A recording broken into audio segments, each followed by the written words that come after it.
नमस्कार दोस्तों, जयवाल पॉइंट के यूट्यूब चैनल में आप सभी का स्वागत है। देखिए फ्रेंड्स, आज की इस वीडियो में बात करने वाले हैं सरकारी नौकरी में किस तरीके से आरक्षण मिलता है। अगर आप अदर स्टेट से फॉर्म भरते हैं तो आपको रिजर्वेशन का फ़ायदा मिलेगा नहीं मिलेगा। ठीक है दोस्तों, क्या एक से अधिक रिजर्वेशन होने पर, आरक्षण होने पर आपको दोनों का बेनिफिट मिलेगा नहीं। तमाम तरीके की जानकारी जो आपके मन में रहती है, आपके दिमाग में चलती रहती है, उसको हम क्लियर करने वाले हैं। चैनल पर नहीं है तो चैनल को सब्सक्राइब जरूर कर दीजिएगा। चलिए दोस्तों, बात करते हैं। देखिए, सबसे पहले हैंडीकैप लोगों का रिजर्वेशन जो होता है वो 4% होता है।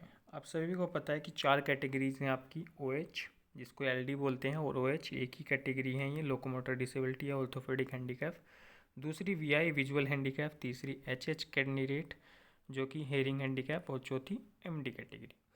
इस 4% में से एक एक परसेंट आपकी वैकेंसीज आती है। जैसे मान लो आपकी 400 वैकेंसीज़ हैं, तो 400 में से 4 वैकेंसीज डिवाइड हो जाएंगी। वो सरकार अपने हिसाब से, या फिर जो भी आयोग है जो डिपार्टमेंट वैकेंसी निकालता है, वो अपने हिसाब से कम या ज़्यादा कर लेता है। लेकिन जो रूल है वो यही कहता है कि एक एक परसेंट आपको यहाँ से टोटल वैकेंसीज हो जाएंगी। अगर आपकी 1000 वैकेंसीज हैं तो 10 वैकेंसी OH की होंगी, 10 VI की, और आपकी 10 HH की, 10 MD की।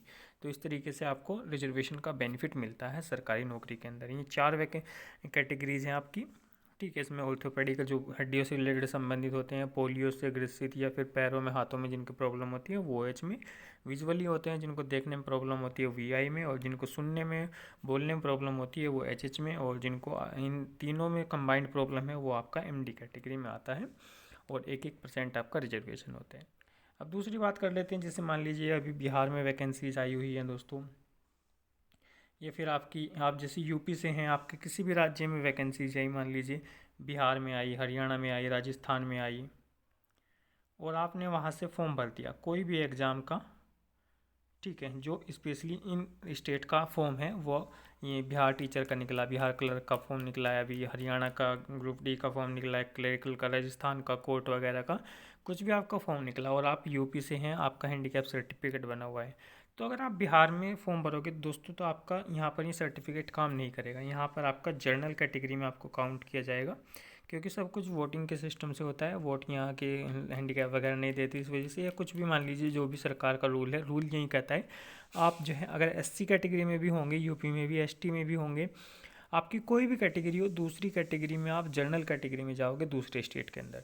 आप सेंट्रल गवर्नमेंट में तो आप उसी कैटेगरी में रहोगे। देखिए, 2 तरह के फॉर्म होते हैं, एक स्टेट गवर्नमेंट का, एक सेंट्रल गवर्नमेंट का। तो सेंट्रल गवर्नमेंट में तो आप अपनी कैटेगरी में रहोगे। मान लीजिए आप हैंडीकैप हैं, SC कैटेगरी, ST कैटेगरी है, तो उसी में रहोगे। और अदर स्टेट में आप कोई भी कैटेगरी हो, आपकी कुछ भी हो, आप जनरल में चले जाओगे। ठीक है दोस्तों, आपको कई बार शो ही नहीं होगा फॉर्म में। आप जैसे PWD पर यस करोगे, अदर स्टेट अगर आपने भर दिया तो वो खुलेगा ही नहीं, तो आप जो है अपना अदर स्टेट में जनरल कैटेगरी में काउंट होते हो।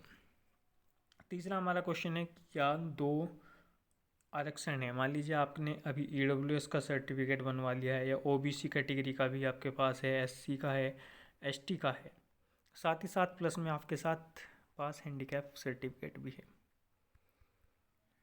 हैंडीकैप सर्टिफिकेट भी आपके पास है, तो क्या आपको एक्स्ट्रा कुछ बेनिफिट मिलेंगे? नहीं दोस्तों, आपको कोई एक्स्ट्रा बेनिफिट नहीं मिलेंगे। आपको कैटेगरी देखी जाएगी आपकी हैंडीकैप कैटेगरी। 1% को मान लीजिए किसी एग्ज़ाम में कट ऑफ लगी 100 नंबर में से, हैंडीकैप कैटेगरी की 70 नंबर, SC कैटेगरी की लगी 64 नंबर, तो इसमें से आपका कौन सी कैटेगरी देखी जाएगी? तब भी आपकी हैंडीकैप कैटेगरी देखी जाएगी। आपको लाभ जो है रिजर्वेशन हैंडीकैप कैटेगरी करते हैं, आप कोई भी कैटेगरी की हो, आपको रिजर्वेशन यही मिलेगा। अभी ग्रुप D की पिछली रेलवे की भर्ती आई थी, उसमें EWS की कट ऑफ 40 नंबर तक भी गई है, और जबकि हैंडीकैप कैटेगरी की कट ऑफ 60 नंबर भी गई है।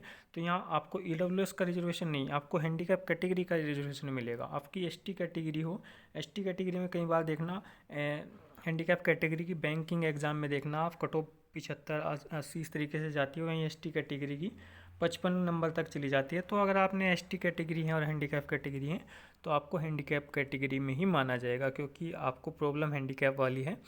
सारे जितने भी कैटेगरी हैं, जनरल हो, ओबीसी हो, वो एक हैंडीकैप कैटेगरी ही अलग है। उसमें फिर जनरल ओबीसी लिखा ज़रूर होता है, लेकिन उनको जो लाभ मिलता है, रिजर्वेशन मिलता है, वो हैंडीकैप कैटेगरी का ही मिलता है। कोई जनरल हैंडीकैप है, ओबीसी हैंडीकैप है, एससी एसटी हैंडीकैप है, तो एक ही कैटेगरी होगी उसकी, ओएच कैटेगरी। उसको ओएच की जो कट ऑफ होगी वो कट ऑफ निर्धारित होगी, उसके हिसाब से ही उसका फाइनल सिलेक्शन होगा। वीआई की कट ऑफ होगी, OH VI HH MD category आपकी तब बनेगी अगर आपने हैंडीकैप पर यस कर दिया, फिर आपका इनसे कोई मतलब नहीं रहेगा। ठीक है दोस्तों, आपकी यहाँ पर चलेगी, आप जर्नल हो, ओबीसी हो, एससी हो, एसटी हो, कुछ भी हो, आप हैंडीकैप कैटेगरी में काउंट होंगे, आपको हैंडीकैप कैटेगरी वाला आरक्षण मिलेगा, चाहे वो कम हो चाहे वो ज़्यादा हो।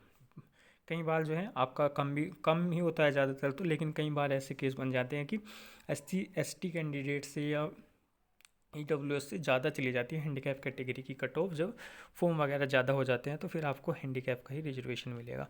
दूसरा फ़ायदा कई वैकेंसीज में इस वजह से हो जाता है हैंडीकैप कैटेगरी में यस करने का, कि मेडिकल में आपको छूट मिल जाती है, आपको टाइपिंग एग्जामिनेशन में छूट मिल जाती है, रेस में छूट मिल जाती है, अगर आपका कहीं फिजिकल वगैरह हो तो ये बेनिफिट आपको फिर मिल जाते हैं। जैसे ग्रुप डी में आप भरोगे तो आपका फिजिकल नहीं होता, एसएससी वगैरह में आप भरोगे तो आप, कुछ लोगों की उसमें जिनको आँखों से दिक्कत है, जिनको लिखने में दिक्कत है, उनकी टाइपिंग एग्जामिनेशन मिल जाती है, फिर आगे जा करके मेडिकल में भी उनको कुछ बेनिफिट मिल जाते हैं। तो इस वजह से हैंडीकैप कैटेगरी पर वहाँ पर यस करना ज़रूरी होता है। ठीक है, कई एग्ज़ाम्स में ऐसा हो सकता है आप हैंडीकैप में यस करो या ना करो, वो आपका बेनिफिट है। अगर आप एससी से हैं, एससी कैटेगरी पे यस करोगे तो आपको एससी के हिसाब से ले लिया जाएगा, हैंडीकैप का आपको कोई मतलब नहीं रह पाएगा। ठीक है दोस्तों, तो लेकिन वो सभी एग्ज़ाम्स में नहीं होता, कुछ एग्ज़ाम्स में होता है, वो आपको फील करना होता है। जब भी कोई एग्ज़ाम्स आएगा उसको आपको देखना होता है। ठीक है दोस्तों, तो ये इस चैनल के माध्यम से हम आप लोगों को इन्फॉर्मेशन देना चाहते थे। कोई और जानकारी होगी तो इस चैनल के माध्यम से वीडियो बना करके आप लोगों को बता दिया जाएगा। बाकी आप चैनल से जुड़े हैं, चैनल को सब्सक्राइब भी जरूर कर लें अगर सब्सक्राइब नहीं किया है। बेल आइकन को भी क्लिक करके रखें ताकि सभी वीडियो की नोटिफिकेशन आप लोगों को मिलती रहे, और जितने भी लोग हैं चैनल पर वीडियो को लाइक भी ज़रूर करा करें। ठीक है दोस्तों, धन्यवाद।